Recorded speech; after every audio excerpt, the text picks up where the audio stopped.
എല്ലാവർക്കും നമസ്കാരം. Welcome back to Niyans. കുട്ടികൾക്കൊക്കെ സ്കൂളിൽ സ്നാക്കായിട്ട് കൊടുത്തും പറ്റുന്ന ഒരു ഐറ്റത്തിൻ്റെ റെസിപ്പിയാണ് ഇന്നത്തെ വീഡിയോയിലുള്ളത്.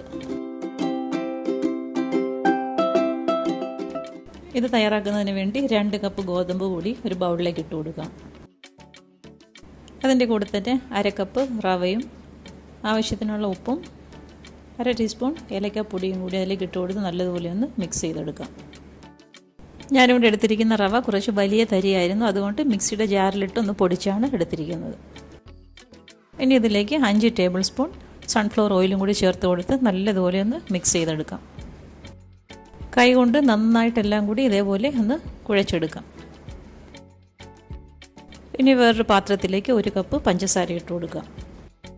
ഇനി പഞ്ചസാരയിലേക്ക് നന്നായി ചൂടുള്ള 1/2 കപ്പ് വെള്ളവും കൂടി ചേർത്ത് കൊടുത്തൊന്ന് മിക്സ് ചെയ്തെടുക്കാം. ഇനി കുറേശ്ശെയായിട്ട് ഗോതമ്പ് പൊടിയിലേക്ക് ഇട്ട് കൊടുത്തൊന്ന് മിക്സ് ചെയ്തെടുക്കാം. പഞ്ചസാര അലിയാൻ വേണ്ടി വെയിറ്റ് ചെയ്യേണ്ട കാര്യമില്ല, അതോടുകൂടി തന്നെ ഇതിലേക്ക് കുറേശ്ശെയായിട്ട് ഒഴിച്ചു കൊടുത്ത് ഇളക്കി കൊടുക്കാം. 2 കപ്പ് ഗോതമ്പ് പൊടിക്ക് 1 കപ്പ് പഞ്ചസാര നന്നായിട്ട് മധുരം കിട്ടും. ഇനി എല്ലാം കൂടി നന്നായിട്ട് ഇതേപോലെ ഒന്ന് കുഴച്ചെടുക്കാം. കുഴച്ചെടുക്കുമ്പോൾ നല്ല ടൈറ്റായിട്ടാണ് ഇതിരിക്കുന്നത്. ഇനി ഒരു കട്ടിംഗ് ബോർഡിൻ്റെ പുറത്തേക്ക് വെച്ച് ഇതേപോലെ നന്നായി ഒന്ന് ഉരുട്ടിയെടുക്കാം. പിന്നീട് അതിനെ 2ആയിട്ട് ഡിവൈഡ് ചെയ്തതിന് ശേഷം ഇതേപോലെ ഒന്ന് കട്ടിംഗ് ബോർഡിൻ്റെ പുറത്ത് വെച്ച് തന്നെ അധികം കനം കുറയ്ക്കാതെ കുറച്ച് തിക്കായിട്ട് തന്നെ പരത്തിയെടുക്കാം. ഇനി 4 സൈഡും ഇതേപോലെ കട്ട് ചെയ്തതിന് ശേഷം സ്ക്വയർ ഷേപ്പിലാക്കി എടുക്കാം. പിന്നീട് ഇതേപോലെ 4ആയിട്ട് അതിനെ ഡിവൈഡ് ചെയ്തെടുക്കാം. അതിനുശേഷം സൈഡൊക്കെ ഒന്ന് ലെവൽ ചെയ്ത് കൊടുക്കാം. കട്ടിംഗ് ബോർഡിൽ നിന്ന് എടുക്കുന്ന സമയത്ത് കുറച്ച് ഷേപ്പിനൊരു വ്യത്യാസം വരും, അപ്പോൾ നന്നായിട്ടൊന്ന് ലെവൽ ചെയ്ത് കൊടുക്കാം. ഇനി വീഡിയോ കാണുന്നത് പോലെ കത്തിയുടെ പുറകു വശം വെച്ച് ഇതേപോലെ ഒന്ന് ഓരോ മാർക്ക് ഇട്ട് കൊടുക്കാം.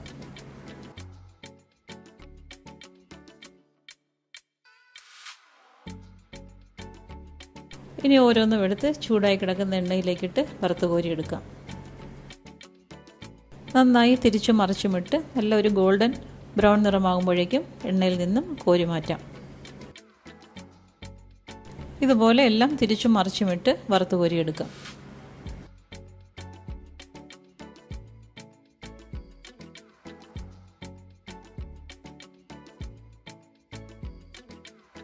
ഇതാ ഈ ഒരു പരുവാകുമ്പോഴേക്കും എണ്ണയിൽ നിന്നും കോരി മാറ്റാം. വളരെ ഈസിയായി വളരെ കുറച്ച് ചേരുവ കൊണ്ട് പെട്ടെന്ന് തയ്യാറാക്കിയെടുക്കാൻ പറ്റുന്ന ഒരു ഐറ്റമാണ്. എല്ലാവരും ഒന്ന് ട്രൈ ചെയ്ത് നോക്കൂ. ചൂടോടുകൂടി എടുക്കുമ്പോൾ ഇത് നല്ല ക്രിസ്പി ആയിട്ടിരിക്കില്ല, പക്ഷെ നന്നായി തണുത്ത് കഴിയുമ്പോൾ നല്ല ക്രിസ്പി ആയിട്ട് കിട്ടും. വീഡിയോ ഇഷ്ടമായ ലൈക്ക് ചെയ്ത് സബ്സ്ക്രൈബ് ചെയ്ത് സപ്പോർട്ട് ചെയ്തേക്കൂ.